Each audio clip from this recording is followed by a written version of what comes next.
Jenny trolley bag নিয়ে হনহন করে main দরজার সামনে আসতেই অপুকে দেখতে পেল। রাগান্বিত হয়ে বলল, আমি চলে যাচ্ছি, আর কোনোদিন তোমার সংসারে ফিরে আসবো না। তোমার মতো থার্ড ক্লাস মার্কা লোকের সাথে আমি আর সংসার করব না বলে দরজায় হাত দিল। কিন্তু অপু কিছু বলছে না। জেনি কিছুটা অবাক হয়ে অপুর দিকে তাকিয়ে বলল, কি ব্যাপার, তুমি আমাকে বাধা দিচ্ছ না কেন? অপু হাত বাড়িয়ে দরজাটা খুলে দিয়ে বলল, তুমি এবার আসতে পারো, আমার মতো থার্ড ক্লাস মার্কা লোকের সাথে তোমার সংসার করতে হবে না। বলেই এক প্রকার ধাক্কা দিয়ে জেনিকে ঘরের বাইরে বের করে দিয়ে দরজা বন্ধ করে দিয়ে বেডরুমের দিকে চলে গেল। জেনি যেন আকাশ থেকে পড়ল। অবাক হয়ে মনে মনে বলল, কি ব্যাপার, ও আজকে আমাকে আটকালো না কেন? ও তো এমন কখনো করে না। নিশ্চয়ই এর মধ্যে কোনো রহস্য আছে, কিন্তু রহস্যটা কি হতে পারে? আমি তো প্রতিবার রাগ করে বাসা থেকে বের হওয়ার সময় ও আমার হাতে পায়ে ধরে, আজ কেন আমাকে বাধা দিল না? মনে পড়ে গেল কিছুদিন আগের কথা। প্লিজ পাগলামো করো না, আমি তোমার হাত ধরে অনুরোধ করছি, মাথা ঠান্ডা করে এখানে বসো। না, আমি বসবো না, আমি বাসা থেকে এখন চলে যাব, যেদিকে দু চোখ যায় সেদিকে চলে যাব।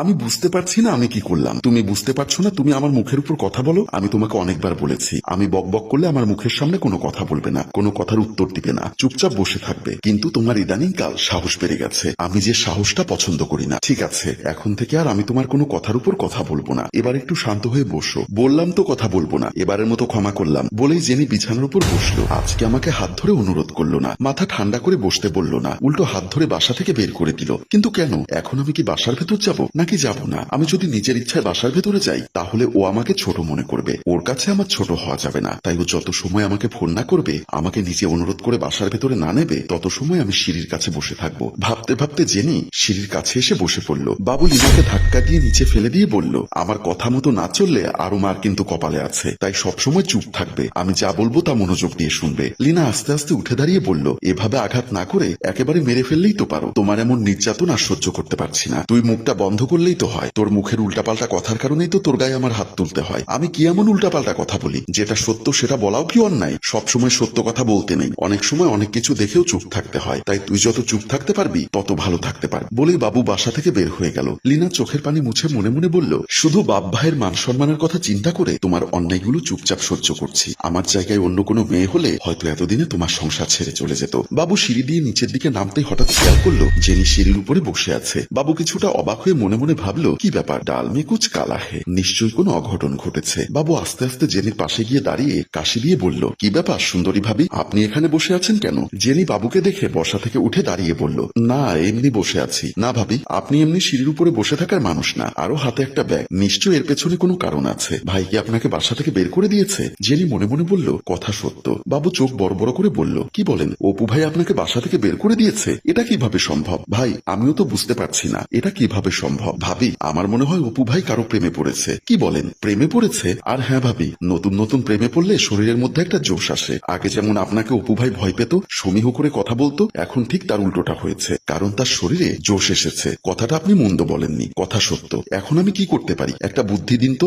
আপাতত আপনি এখানে বসে না থেকে আমার বাসায় যান, আপনার ভাবির সাথে বসে গল্প করুন, আমি অপু ভাইয়ের মতিগতি ভাবটা বুঝে আসি। আচ্ছা ঠিক আছে, আপনি একটু আমার উপকার করেন। আচ্ছা ঠিক আছে বলে বাবু অপুর রুমের দিকে চলে গেল, আর জেনি বাবুর বাসার দিকে চলে গেল। দরজা খুলতেই অপু বাবুকে দেখে চোখ কুচকে বলল, কি ব্যাপার, হঠাৎ আপনি আমার বাসায়? বাবু মুচকি হেসে বলল, ভাই আপনার কি শরীর খারাপ নাকি মন খারাপ? আমার কোনোটাই খারাপ না, দুটোই ভালো আছে। এখন বলুন হঠাৎ কেন আপনি আমার বাসায় এসেছেন? একটা কারণ তো আছে, তা শুনি কারণটা কি? এখানে দাঁড় করিয়ে শুনবেন নাকি বসে চা খেতে খেতে আপনাকে কারণটা বলবো? অপু মনে মনে কি যেন ভাবলো, তারপর বলল, আপনি ড্রয়িং রুমে বসুন, আমি আপনার জন্য চা নিয়ে আসছি। বলে অপু বাসার ভেতরে চলে গেল। বাবু ড্রয়িং রুমের ভেতরে প্রবেশ করলো। দরজা খুলতেই ব্যাগ হাতে জেনিকে দেখে লিনা কিছুটা অবাক হয়ে বলল, ভাবি আপনি ব্যাগ হাতে কোথায় যাচ্ছেন? কোথায় যাচ্ছি আর কেন যাচ্ছি সেটা বিস্তারিত খুলে আপনাকে বলছি। তার আগে তাড়াতাড়ি আমাকে এক গ্লাস ঠান্ডা পানি খাওয়ান, খুব তৃষ্ণা পেয়েছে।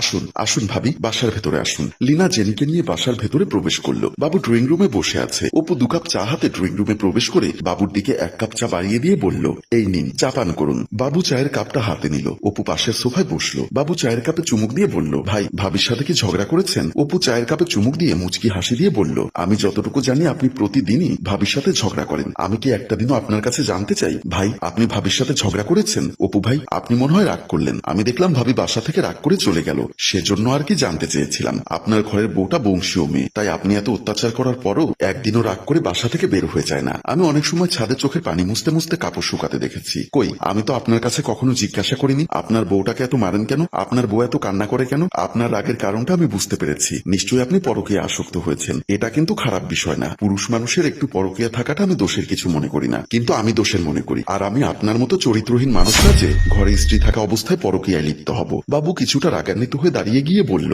আপনি কিন্তু অপমান করছেন, আমার নামে বানিয়ে বানিয়ে মিথ্যা কথা বলছেন। বাবু সাহেব, শাক দিয়ে আর মাছ ঢাকার চেষ্টা করবেন না। আপনি কার সাথে কি করেন, কোন হোটেলে কোন মেয়েকে নিয়ে যান, সব আমার কাছে রেকর্ড করা আছে। এবার আপনি ভাবতে থাকুন আমি কি করে জানলাম। বাবু অপুর কথা শুনে ভীষণ টেনশনে পড়ে গেল। শুনলেন তো ভাবি, এই ঘটনার কারণে আমি বাসা থেকে বের হয়ে গেছি। জেনির কথা শুনে লীনা মুচকি হেসে বলল, ভাবি আপনার তো রাজকপাল, অপু ভাইয়ের মতো এত ভালো একটা ছেলে আপনার স্বামী। আপনি মন্দ বলেননি, অপু আসলে ভালো ছেলে, কিন্তু আজকে কেন এমন করলো সেটাই বুঝতে পারছি না। অপু ভাই একদিন আপনার সাথে খারাপ আচরণ করেছে, তাতে এতটা কষ্ট পাচ্ছেন, আর আমার উনি প্রতিদিন আমাকে মারধর করে, অকথ্য ভাষায় গালাগাল করে, বাসা থেকে বের করে দিতে চায়, তবুও মুখ বুজে সব সহ্য করি। সেদিক থেকে অপু ভাই 1000 গুণ ভালো। লিনার কথা শুনে জেনির মনে অপুর জন্য কিছুটা ভালোবাসা ও টান অনুভব হলো। কিছুটা ভাবনার মধ্যে পড়ে গেল। ভাই, কোনো কুল কিনারা পেলাম না, আপনি সত্য করে বলুন তো, আমার এত বিষয়ে আপনি কি করে জানলেন? আমি জানি ঠিকই, কিন্তু আজ পর্যন্ত আপনার কুকর্মের কথা কারো কাছে ফাঁস করিনি। আজ যখন আপনি আগ্রহ নিয়ে আমার কাছে এসেছেন, তখন একটা কথা বলবো, সময় আছে এখনো, ভালো হয়ে যান।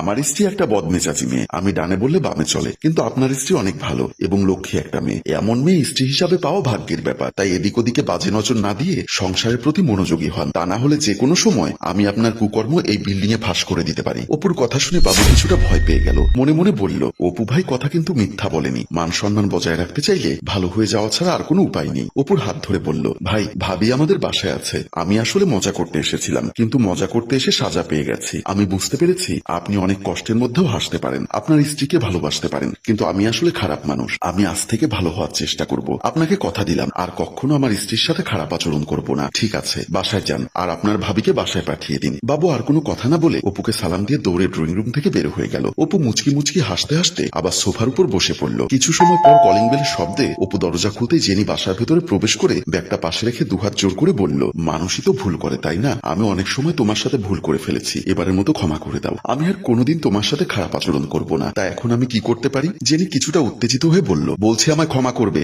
অপু মুচকি হেসে জেনির কানের কাছে মুখ নিয়ে বলল, ঢেকি স্বর্গে গেলেও ধান বানে। জেনি বুঝতে পারলো সে আবার ভুল করে ফেলেছে, আবারও অনুনয় বিনয় করে ক্ষমা চাইতে লাগলো। প্রিয় ভিউয়ার্স, পরিবর্তন প্রয়োজন, কিন্তু ঘরের স্ত্রীর মধ্যে পরিবর্তন ইহকালে সম্ভব কিনা সেটা স্বামীরাই ভালো করে জানে। ভুক্তভোগী মানুষগুলো কষ্টে থেকেও, যন্ত্রণার মধ্যে থেকেও একটা পরিবারকে আঁকড়ে ধরে রাখে। আবার কিছু পুরুষ আছে যারা স্ত্রীকে দাসী বানিয়ে রাখতে চায়, কিন্তু সেটা যদি তার বোনের সাথে হতো, তার মায়ের সাথে হতো, তাহলে তার কেমন লাগতো? তাই পরিবর্তন আমাদের সবার মাঝেই প্রয়োজন। গল্পটি ভালো লাগলে লাইক, কমেন্ট ও শেয়ার করুন। গল্পটির রচনায় ফেরদৌস অপু, পরিচালনায় মোশাররফ হোসেন মৃদুল।